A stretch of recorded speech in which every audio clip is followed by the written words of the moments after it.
Greetings, dear ones. I am Kryon of Magnetic Service.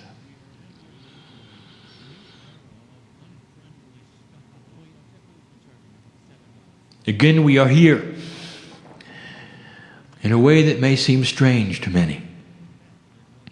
I want you to get used to hearing this voice.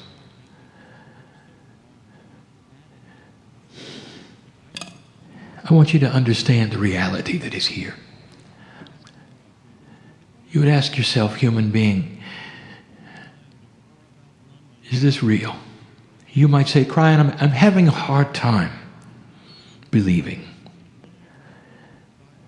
Believing that you're really channeling and that the voice comes from the other side of the veil. It's so difficult.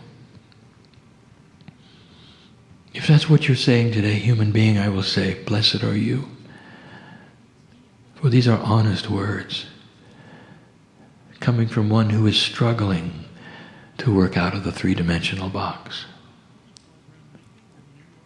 And what happens is that slowly, if you ask the right questions of your own self, of your own belief, of your own psyche, you start getting shown things you didn't expect.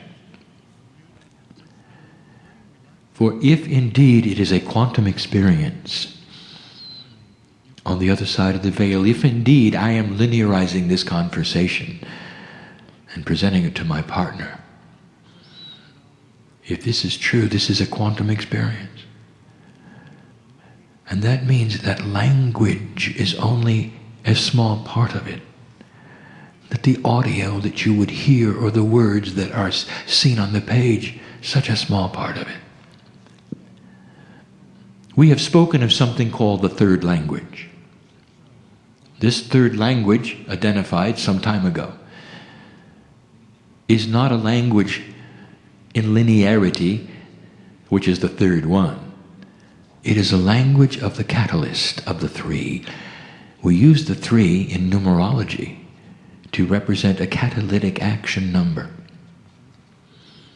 That is to say that all of you have the ability to receive what is being given at a level which is quantum and not language, and not words on a page. Even the reader of this particular message can ask for a quantum experience and be in the session with those who are in the session.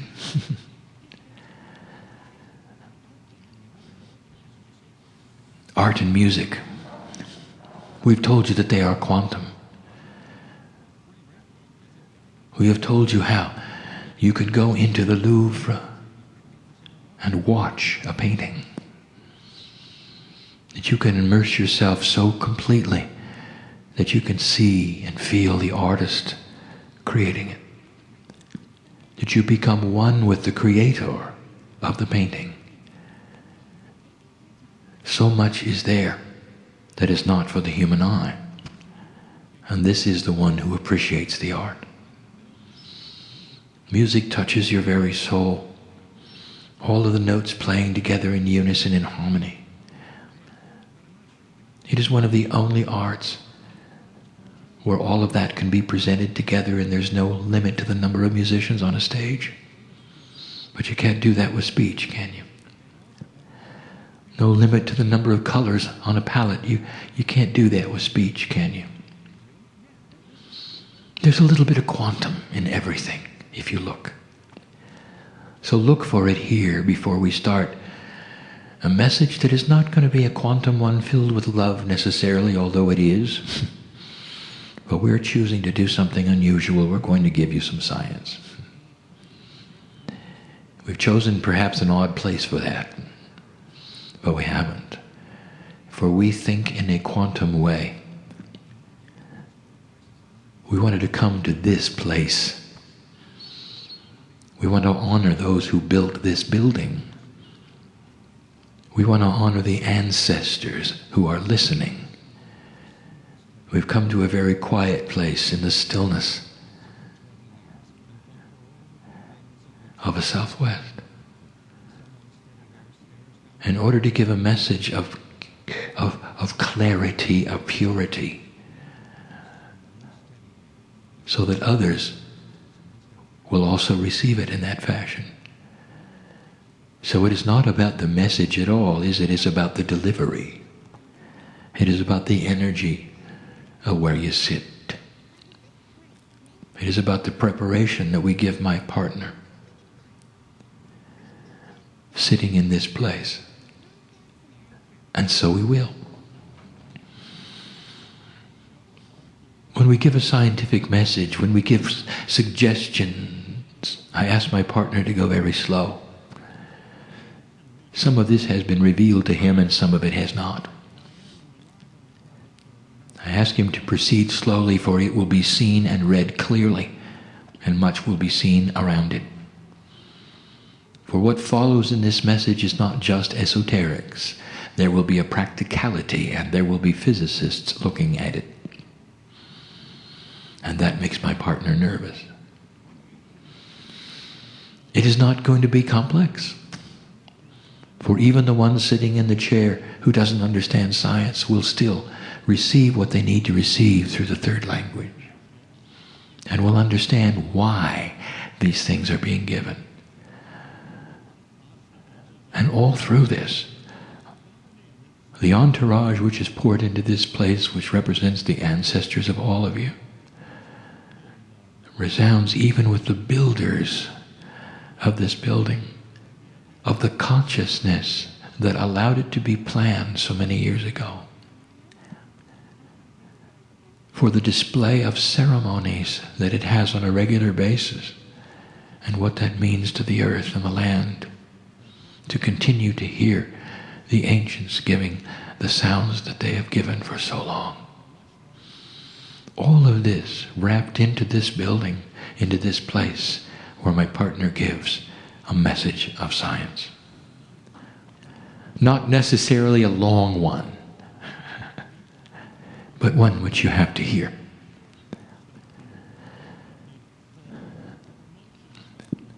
It's about the environment. And let us start with assurance. Let us review one more time that what you are seeing in weather changes on this planet you have not created by yourselves with human effort. What you have called global warming is not global warming at all. And I say it again, it is part of a cycle that always was. The North Pole has melted several times and come back several times. It is a waxing and waning. The water evaporation cycle, it has been here before. It is here sooner than expected, and that is alarming. If you were to ask Gaia, the actual energy of Gaia right now to come into this place, Gaia would give this message: humans have not caused this. Could it be any clearer? And I give you this information so there would be no alarm sounded of things that you would have to change drastically and dramatically. Now, at the same time I would say that, I would say this: there is a mandate to change your energy. What you put into the air is significant, for it is a hazard to your health. What you put into the air hurts humanity, not necessarily Gaia. Gaia is more resilient than you think. Gaia adjusts in ways you don't expect. Gaia takes care of Gaia. Clean up the air, and you will live longer. And that is one of the subjects of today. It's going to get colder. That's one of the subjects of today. You're going to need more energy. That is the subject of today. And we have given you the steps of creating energy easily. And we've given you advice in the past. And one of them we wish to revisit. For it's time for you to think out of the box of three-dimensional when it comes to some of the things that we have discussed with you.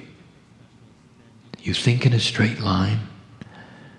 You don't think past necessarily certain things that you assume.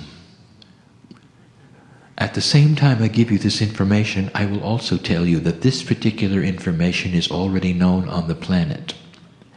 It is the way of it. We do not give you something that has not already occurred to a human being. Free choice is what we have told you is the operative word, even in science. This must have occurred, and a human being must have had a situation where they're actually aware before we will give you a message like this. And the reason we do it is because one human being aware sometimes could do nothing about it. But the thought is given.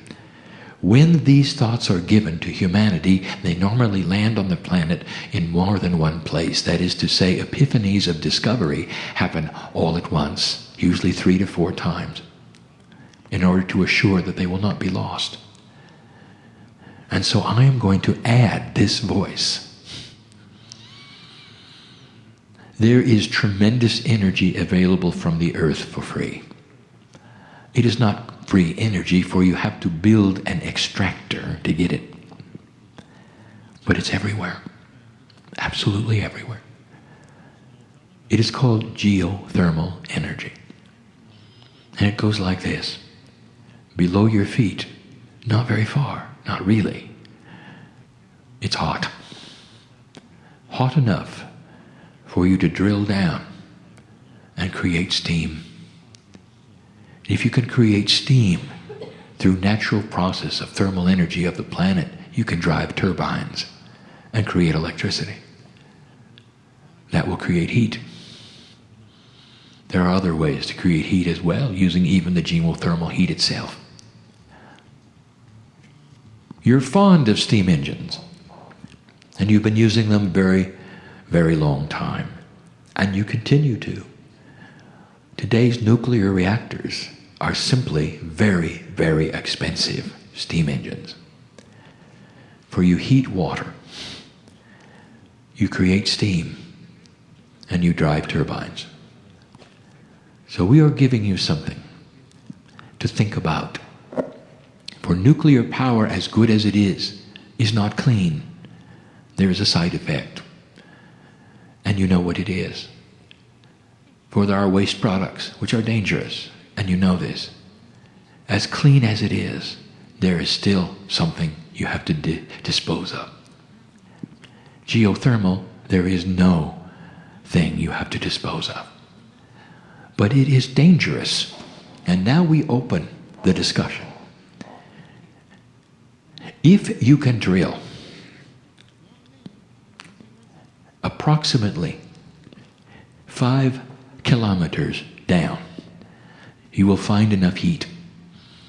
Now 5 kilometers to you is not that far in a straight line along the surface of the earth. Many of you walk that distance to school and work. It's not that far. But if you're going to drill down technically, it becomes difficult and dangerous. Not just dangerous for the driller, but dangerous for the planet. On the way down, through the crust of the earth, to the 5 kilometer mark, you go through pockets that you might know are there, releasing gas perhaps, releasing fire perhaps, releasing water perhaps. If nothing else, sometimes you interrupt what we will call the integrity of the lubricant of the shale itself. And what I'm saying here is you might even advance the potential of an earthquake, all by drilling down only 5 kilometers. And so I'm going to give you the answer. And now I'm saying, think out of the box. All along you're thinking that you're going to drill down and put a pipe with water in it.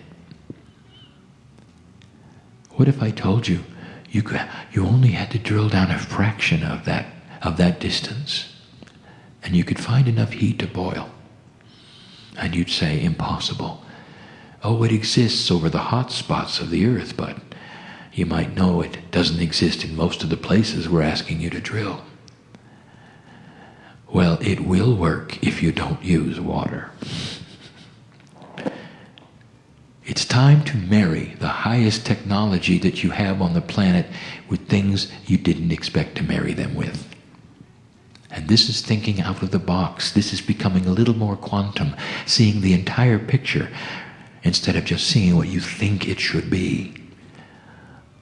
There are solutions, and you know what they are, and they're elegant, that will boil at a fraction of the temperature that water will.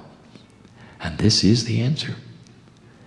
Learning to use those substances and those fluids and that chemistry into a geothermal machine that doesn't have to drill down 5 kilometers. How about 2? And we tell you this because you're going to need to do this. And if you do it, and if the advice is followed, you'll find that the timing and the synchronicity of discovery is at hand. That is to say, you will understand these things will fall together. You will get the steam engine, and it won't take 5 years to build, and it won't be dangerous, and you don't have to cover it with a shell. Much easier. It won't belch smoke. It won't pollute. And you don't have to worry about being next to it.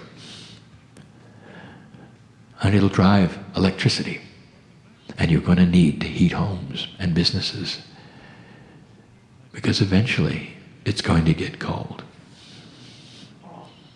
That's number 1. We're going to give you one other invention. Now, this also has been presented on the planet. This has been thought of and not acted upon. This actually is not all that new. But I will tell you that there is a situation at hand where it was inappropriately purchased and pocketed.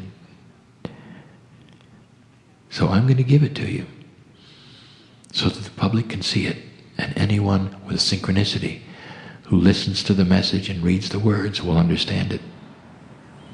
Even you sitting in the chairs will understand it. And the scientists and the physicists will then have to implement it.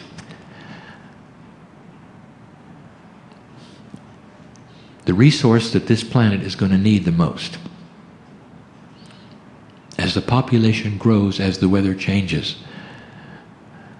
is what you probably already have guessed. Fresh water. Already it's becoming scarce. You will notice the snow is falling in the wrong place. The reservoirs are built for the old energy with the old weather. The aqueducts are built for the old energy and the old weather, and all the snow is falling in the places that are not obtainable for fresh water, and that will be the way of it. As the populations grow, scarce it becomes. And there is one answer.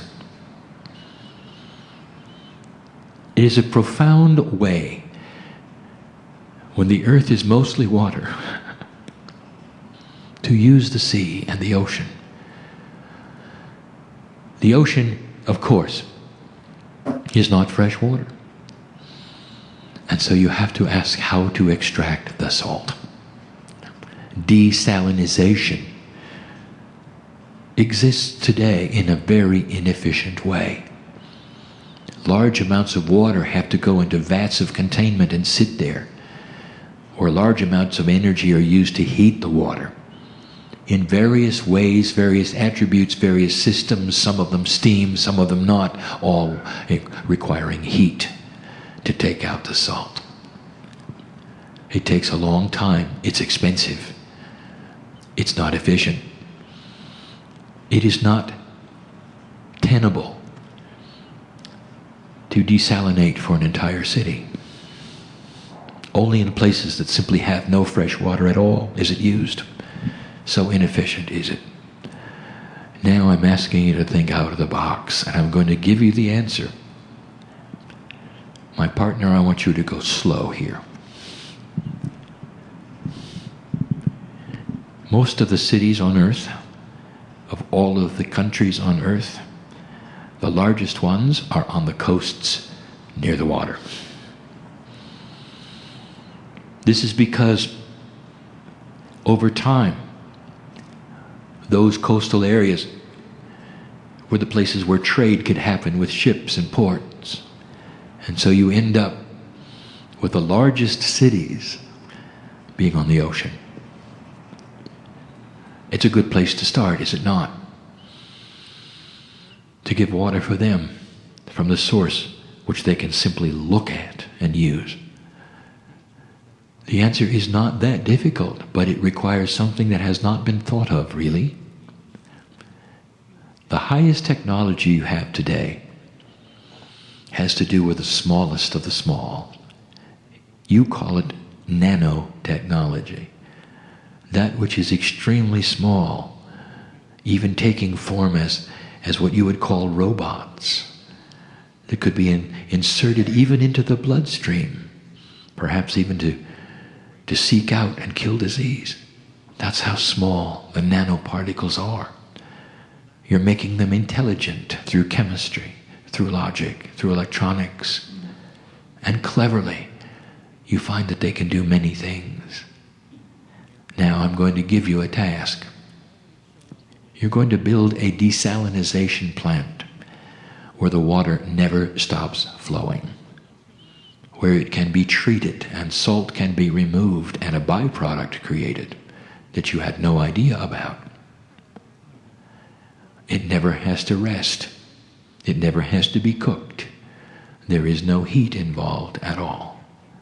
It goes in one end and comes out the other in a steady flow.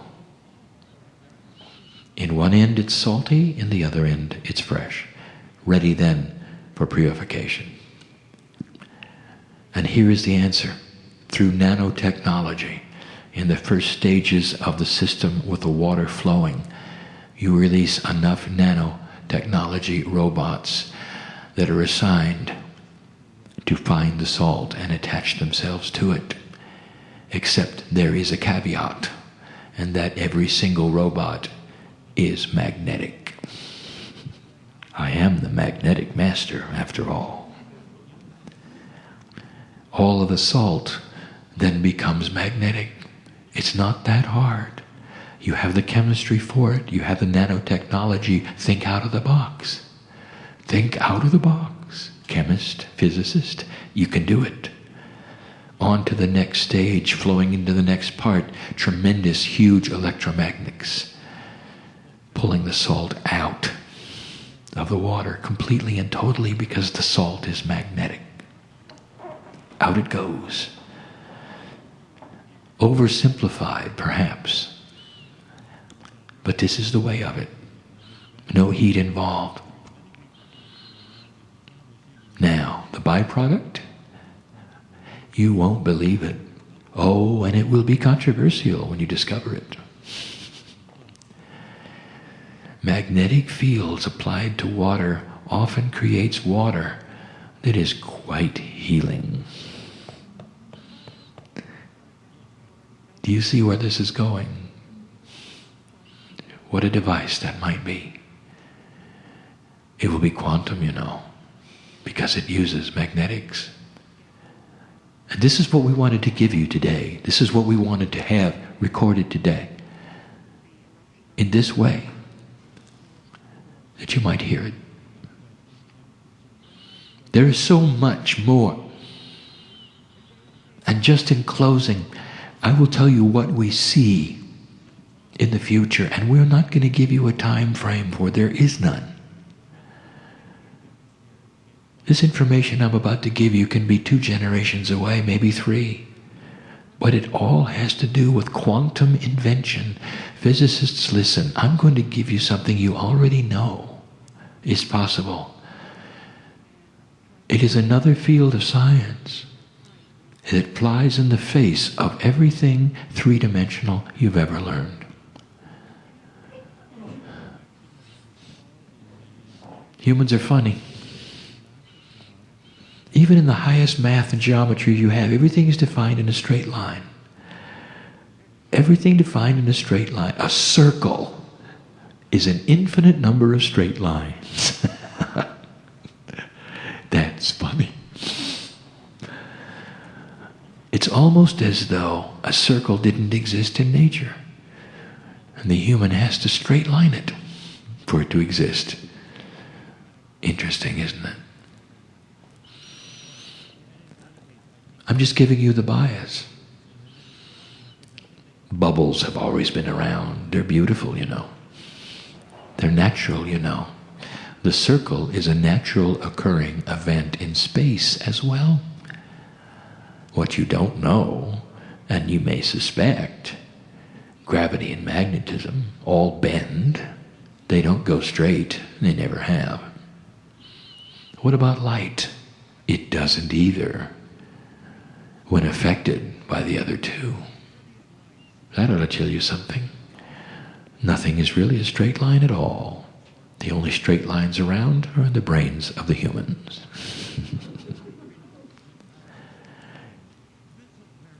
You're not using the right kind of math either, and we've told you that.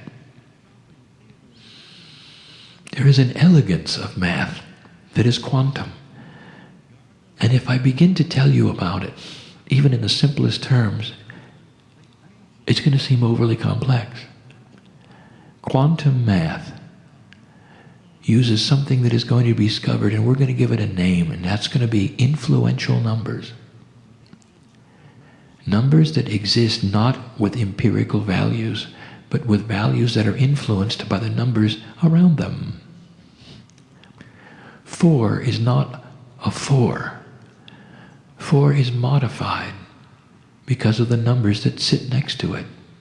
In a formula, in linearity, in counting, each time a formula is manufactured in a quantum state, looking for a solution, all of the numbers are modified by the numbers next to them. They're influential numbers. The 4 is affected by the 5. Reduced maybe by the 3.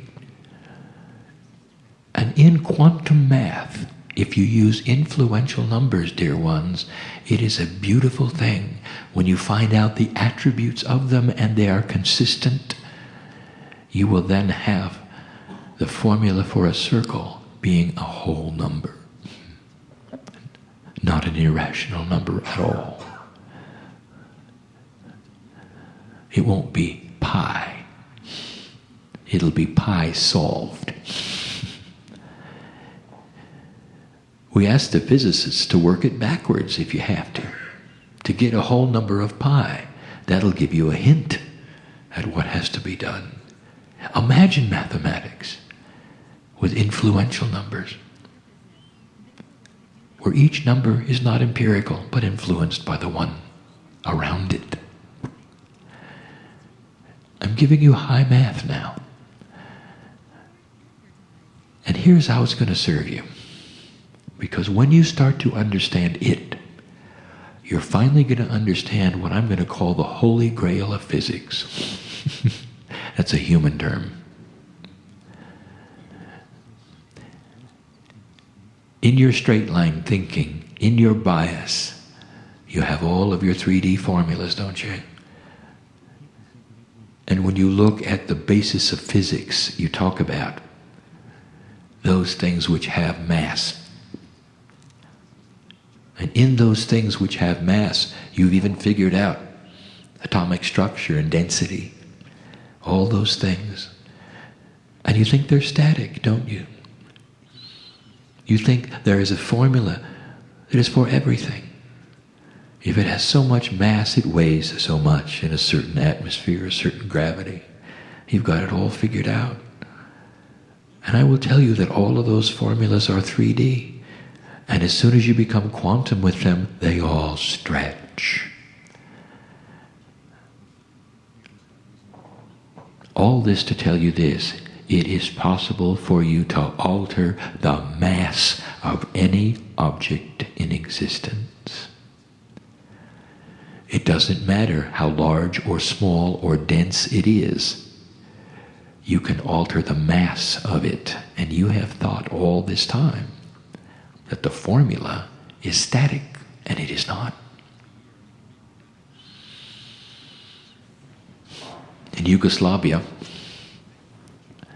there's a workshop.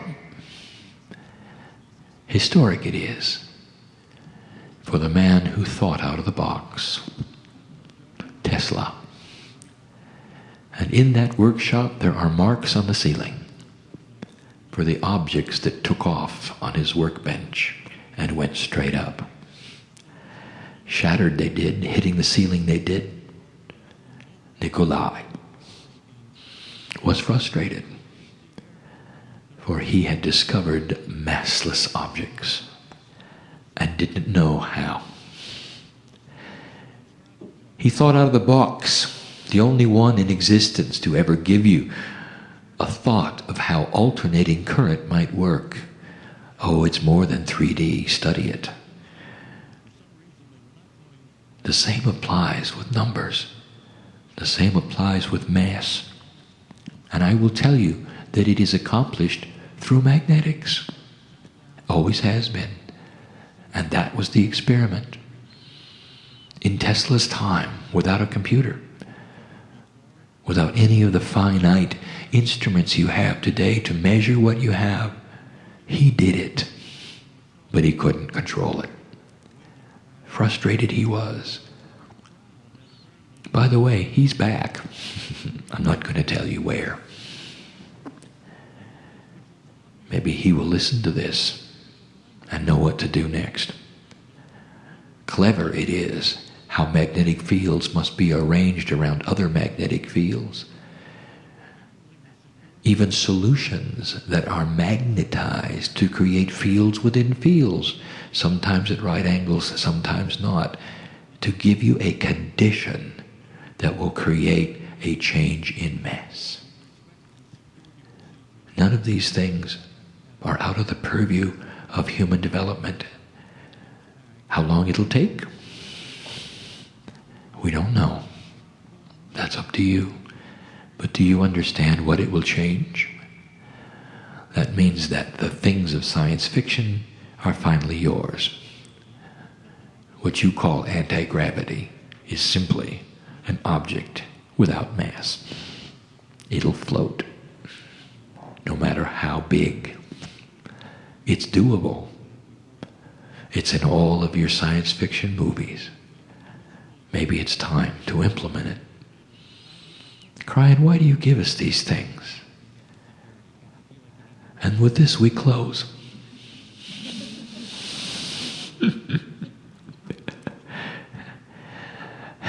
We want you to stay here.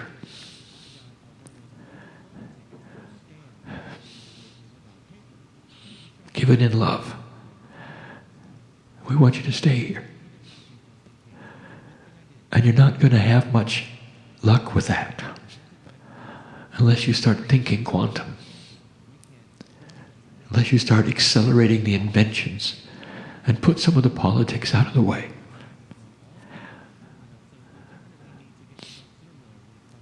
For the countries which must do this are the ones that have the highest technical abilities. And they also have the highest influential structures that are in the way of it all. It is time for the population to understand this and turn the physicists loose and not strap them with those things that are difficult with burdens. And maybe you don't know what I speak of, but they do. Because we want you to stay. In the process, there will be life extension. In the process, there will be epiphanies. In the process, you might even find that this message was accurate and true. And then you've got a puzzle, don't you? Physicists, if you're listening to this, you've got a puzzle. Because who is it who is speaking from the other side of the veil, giving you information that is true and real and scientific? At some level, you're going to have to say, it's the piece of you. At some level, you're going to have to admit that the spiritual and the sciences allied, and that the creative energy that created the earth and the magnetics and the gravity and all of the things you study is a piece of you. And maybe then you'll open up. And the things that you wish to have invented, all you have to do is open the box, because you already were there and you helped in their creation. How about that one? It all has to do with the puzzle. Is this real or not? Is Kryon real or not? Is love real or not? Well, some of you know, because you've sat in the presence of the Creator today, who loves you. This family on my side of the veil loves you. It's a wonderful Valentine message, isn't it? And so we say to you, dear ones, all of you, that all of the things that we talk about, whether they're scientific, whether they have to do with your Akash or your soul, the higher self, all of those things, there's only one purpose. To make the life you are living on this planet easier. For you to discover the compassion that is the glue that puts you together. That changes the earth itself. For the shift is upon you. And that which you call the 2012 energy is here. Let this be what it is supposed to be. A high time of consciousness, of scientific evolution with integrity, with an economy that is a re-emergent one with integrity, with government that slowly changes with integrity. Things that you would never put together, that in the past were oxymorons, couldn't exist together. Integrity and government, integrity and insurance, integrity with banking. All of these things, a new paradigm is upon you. This shift is difficult. And we have the warrior and the worker in the chairs in front of me. And they know it, because that's why they came. I know who you are. And I celebrate each one. And so it is.